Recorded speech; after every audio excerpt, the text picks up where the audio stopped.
So, hi, welcome to this podcast. I'm Shane, I'm Lori. and we're here with. And I'm Justine from Employed to Serve. There's some questions to say about their new album, Fallen Stars. So, congrats on that, by the way. How do you feel about the response to it so far? Thank you. Yeah, like really, really stoked. Like we've been sitting on it for it's been finished for a year. So it was quite hard sitting on it and not sharing it to anyone. But yeah, now that it's finding out, it's very exciting. Hell yeah. Well, the Hell album yeah. fucking rips. Dude, it is insane. Great record. Thank you. I'm glad we didn't wait for no reason then. Hell yeah. Always the worry. It's like, what if no one likes it? No, I Yeah. get that. I'm curious about the entire timeline since you mentioned you were sitting on the album for a year. When did you guys kind of start writing it? When did you have the masters in hand? Rough timeline. The dates don't have to be exact. So we tend to start writing as soon as the last record's done. So this was being demoed like by a couple years really. So yeah, we've already started demoing for the next record, for example. So yeah, we sort of take about 2 years sort of in total from like demoing to like fully recording. Mhm. And yeah, like everything was done and dusted by like last January, which is quite it was quite nice in the sense that we weren't rushing to do music videos. We got all of our like homework done last year, so Yeah. it's been quite a nice, easy rollout. Like we haven't had to like rush around like filming music videos because we all work day jobs, so it's always quite an interesting juggling act. Mhm. hmm Well, that's good. Hell yeah. All right. And with kind of the record being on hold for that long, do you still resonate with the contents of it? Are you still like very excited for it to be out, or is it just kind of like on to the next? Let's get started on the next thing. I'm really excited. So I'm pretty good at when we've approved the record and it's all sort of like masters have been sort of sent off. I'm really good at putting it in a box and just like not touching it until I need to learn the songs live. Yeah. Uh, so as soon as that starts happening, it kind of feels new to me again. And also when I hear like people listening to the record for the first time and what their favorite songs and like parts are, I kind of feel like I'm experiencing it for the first time again. So I'm happy. And like once again, like getting to play any of them live as well, that's like a whole different ball game for us rather than just like listening to it. So that's like another thing that preserves the excitement for me. Absolutely. 100%. That's wonderful. Hell yeah. So is there any meaning behind the album title or cover art? Yeah, so it's just sort of about change and just sort of striving forward, really. So like there's like the life cycle of the star, is sort of like where we kind of wanted to do a throwback to our second record, The Warmth of a Dying Sun, which came out in 2017. It was when we were sort of in our early 20s. We were pretty angsty, pretty angry. Like it's just the classic, not really like kind of you're like an adult kind of, but you don't really know what you want to do and you feel a bit lost. So that was pretty much the sums up that record. Mhm. Mhm. And then fast forward, like we're in our early 30s now, and it's kind of like a reflection record. And I feel like it's a kind of amalgamation of our entire career thus far, in terms of like all the different sort of aspects that we've got on this new record. And we also on the artwork we have throwbacks to all of our old artwork. So if like I like how Pixar do it, where they have like Yeah. little nods or Easter eggs. So we kind of did that for this new record. That's so That's dope. so fucking cool. Hell yeah. Yeah. So, can you tell us a little bit about the writing process for the album? Yeah, so it's pretty much the same as like we've always done. So Sammy does a lot of the demoing on his laptop in his little chamber. Mhm. And then we just do lots of back and forth on like WhatsApp, and then we kind of like hash it all out in the practice room. And the same with like any riff or like drum ideas that the other guys have. It's just sort of like we have like this hellscape of a WhatsApp group where it's just like chaos, like constantly having like several different conversations. Mhm. Uh, so yeah, like it's pretty good. It's kind of how we work the best because we like hanging out, so we end up inevitably waste a lot of time if we're together. So it's kind of nice to go into the practice room with what we're like almost fully fledged ideas.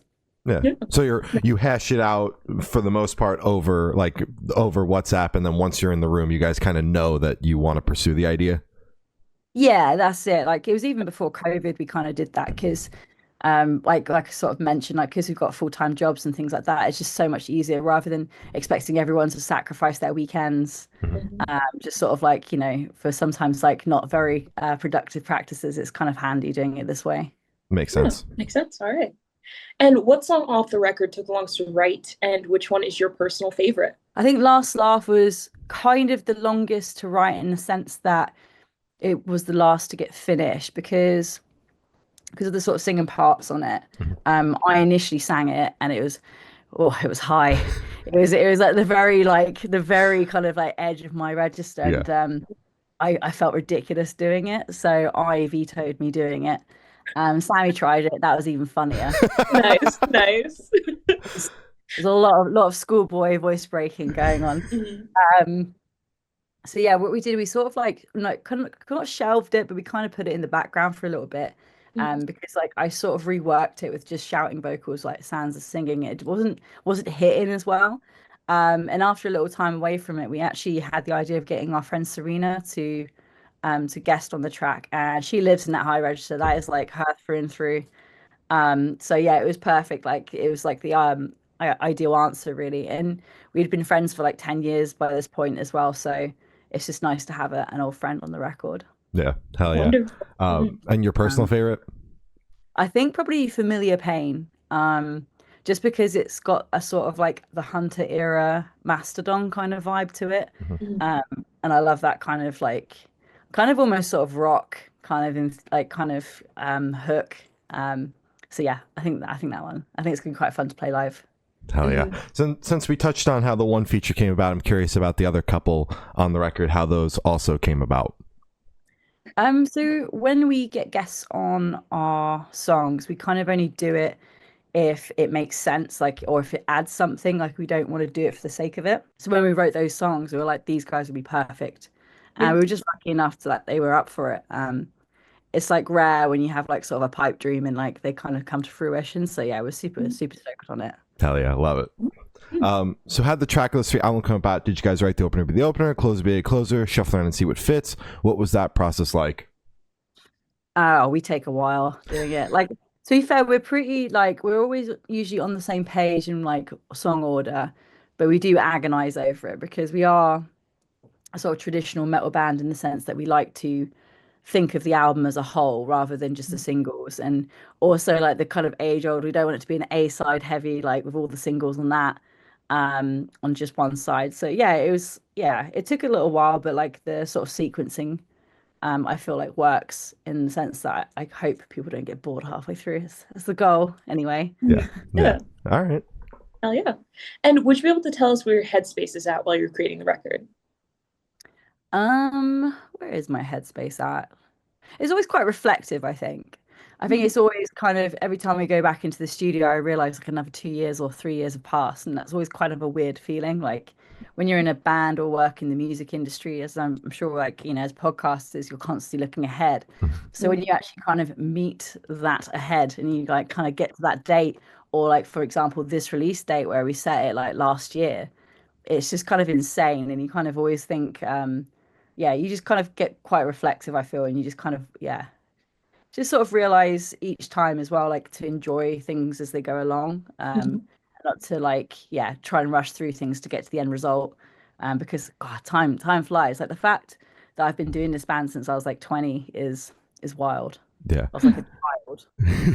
It is always wild to reflect because then you start thinking and you're like, you can't believe that much time has passed. You've been focused on this one thing for so long, and you're like, holy Mhm. shit, where'd the time go? Dude, Damn. yeah, like you got your blinders on, you're like sort of meeting like kind of milestones or like you're kind of meeting sort of deadlines and things like that. And it's just, yeah, you kind of don't blink and you're like, oh, another album cycle's here. Yeah. Exactly. Goddamn. Yeah. Mhm. So how do you recommend your fans to listen to this album for the first time? Should you do in the car with friends, in the dark with headphones on? Is workout album, party album? What do you personally recommend? Oh, I like to think it's for different moods. I like to think it will help you get some PBs at the gym. And it'll be fun to listen to your friends with a couple of beers or soft drinks, whatever you prefer. All right. Hell Hell yeah. yeah. Sounds good. And this one should be super quick off the top of your head. I want you to describe this album for new listeners in 3 words. No more, no less. Ooh. Um, Feral, chuggy, fun. Ooh, That was feral, good. chuggy, fun. Hell yeah. That was good and actually Dope. quick. That was Yeah, that good. was dope. And in that same train of thought, is there a certain feeling or emotion you want listeners to have while going through the album? I want them to feel empowered and stoked. I don't know, there's a lot of bad things constantly happening in the world that's out of your control. And I like the idea of people listening to our record and being inspired and, and having an outlet. Really, like I always harp on about this, but like Hate Breed Perseverance is like one of my favorite records of all times, and it's like an album I put on when I'm having a shit day. So it's kind of nice. Sorry for swearing. No, you're It's good. kind of nice to No, have. go for it. Yeah, it's nice to have a comfort blanket. So I hope it's that for some people. Yeah. Damn Hell yeah. straight. That's wonderful. And are you able to touch on any particularly challenging or standout moments during the creation of the album, positive or negative? Oh, it's all challenging for me. I'm All right, yeah, honestly. I'm not like naturally good at timing, so like it's always a good laugh when I have to learn the record. Yeah, so you're always cramming. Yeah, I'm always well, that's it. It's like the nature of being a vocalist, right? It's the last thing that you put on the top because the structures and stuff are constantly changing until it's actually recorded. So I'm always like the last to like have my bits ready and to learn, and I'm also the slowest to learn, so it's always a good combination. Okay. Yeah. Um, what was the other question? Sorry. No, it was just standout moments. It could be Oh, positive. Yeah, if you have a positive one you want to share. ooh. I don't know. I've got like favorites across all of them. Like I'm really stoked like about this record because we took so long. We made sure that we loved every single track. So yeah, there's a few bits. I don't know. I don't really have a particular favorite. All right. That's fair. Fair That's enough. fair. So for this question, I want you to picture you're on tour, or you're at a gas station for a rest stop. What is your snack of choice? Oh God, which isn't. Um Hell yeah. I definitely comfort eat on tour. It's a boredom thing. Yeah. Um Skip all of the taste in my mouth, you know. Yeah. Oh, okay. I like a disgustingly sweet iced coffee from Oh, hell yeah. Starbucks. hmm And then, which is funny because in the morning I like black coffee and I'm a massive fan of black coffee, but when I'm having like a treat, I feel like a dessert coffee is in order. Yeah. Exactly. What do I like?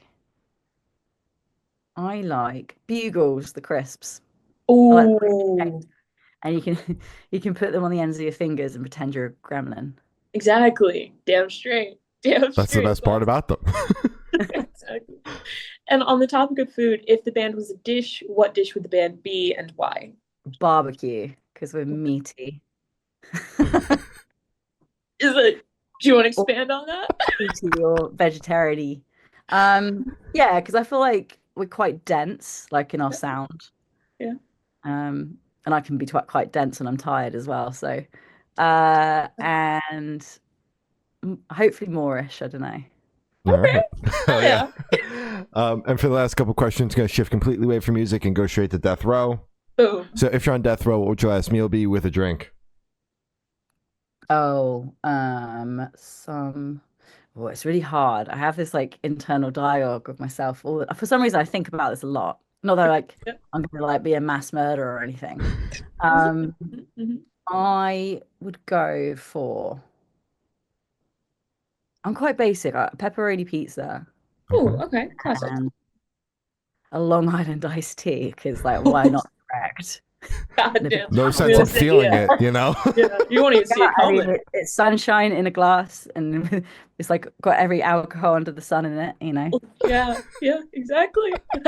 And you don't have to feel it in the morning. So, There, That's it. And I don't have to get the indigestion from it either because I hate drinking and eating at the same time. there you go. There you go. Hell yeah. And if you could live in one fictional world for a week, where would you live? Dragon Ball Z. That was quick. Oh my God. Yeah. Yeah. Yeah. I think about these stupid things all the time. Do you know what I mean? Like I find it hard to stay on task. So I've been daydreaming. Yeah. I like so when I'm in like the throes of touring and it's like towards the end and I'm so tired. Mhm. I get jealous by the fact that Koku can do like this instant transmission thing where he teleports. Mhm. And I think of that and I think how sick would it be and how cheap would it be if I could just teleport home and Right? teleport to the venue, just like Yeah. touch the van, like let's go to Germany and then yeah. Damn. That so would be That's dope. funny. that is what I daydream about when I'm tired on tour. You know Or what? Hell yeah. Oh, or The Simpsons where it's like Lionel Hutz. It's like if you lived here, you'd be home right now. That's what I think about as well. You're like, hell yeah. All right. Damn straight. Damn Um, straight. and I've done asking the last question. Every single person I've spoken to have said that it is the most important question. What is your favorite color? Red. Specific shade of red. I guess I like my hair. It's like red wine color, I think. Mhm. That's solid. Hell yeah. So as I said, that's all the questions you have today. Is there anything that you would like to plug? There probably is, but I can never remember when I'm asked. The Just album. listen to our album. There we go. All right. Hell yeah. There you go. Yeah. Are out now on all your favorite streaming services and on lovely colored vinyl and CD. And where can they get that vinyl and CD? Employedtoserve.com. And there's a link if you're US based to the US store, so it's cheaper on shipping. There you Hell go. yeah. Hell yeah. All right. Well, thank you. Sounds been Justine from Employed to Serve, and we have been the Good Noise Podcast.